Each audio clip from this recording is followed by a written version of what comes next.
પ્રકરણમાં એટીએસે સુરતમાં DWN bioscience કંપનીના માલિક નિકુંજભાઈ હરીશભાઈ ગઢિયાની ધરપકડ બાદ વધુ બે મહત્વના આરોપીની ધરપકડ કરી છે। ધરપકડ બાદ બંને આરોપીઓ કોર્ટમાં રજૂ કરાયા, જ્યાં કોર્ટે બંનેને 2 દિવસના રિમાન્ડ મંજૂર કર્યા। આરોપ છે કે તેઓ એલોવેરા પાવડરના નામે પ્રતિબંધિત એનલાજેકિક ડ્રગ એટોમિટેડ મલેશિયા અને થાઇલેન્ડ મોકલતા હતા।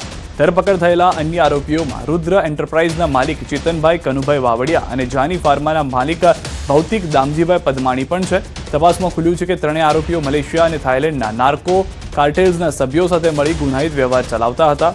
એટોમિડેટ એપીઆઈને એલોવેરા પાવડર, ગિનોપોલ 24 અને કાર્બોમોરના નમૂનાઓ તરીકે મિસલેબલિંગ કરવામાં આવ્યું હતું। ખોટા ડોક્યુમેન્ટ બનાવી કસ્ટમમાં મિસડિક્લેરેશન કરી તે મુંબઈ એરપોર્ટમાંથી એક્સપોર્ટ કરાયો। આ ડ્રગ્સ મલેશિયા અને થાઇલેન્ડ પહોંચ્યા હતા, જેમાં નાર્કો કાર્ટેલ્સના સભ્યોને પણ સમાવેશ થયો હતો।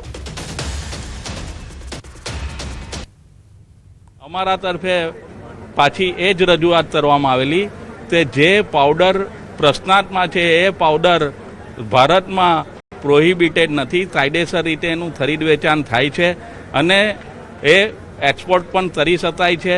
એટલે જે પ્રોહિબિટેડ આઇટમ નથી એ બાબતનો જે ગુનો દાખલ કરવામાં આવેલો છે એ કાયદામાં તત્વપાત્ર નથી।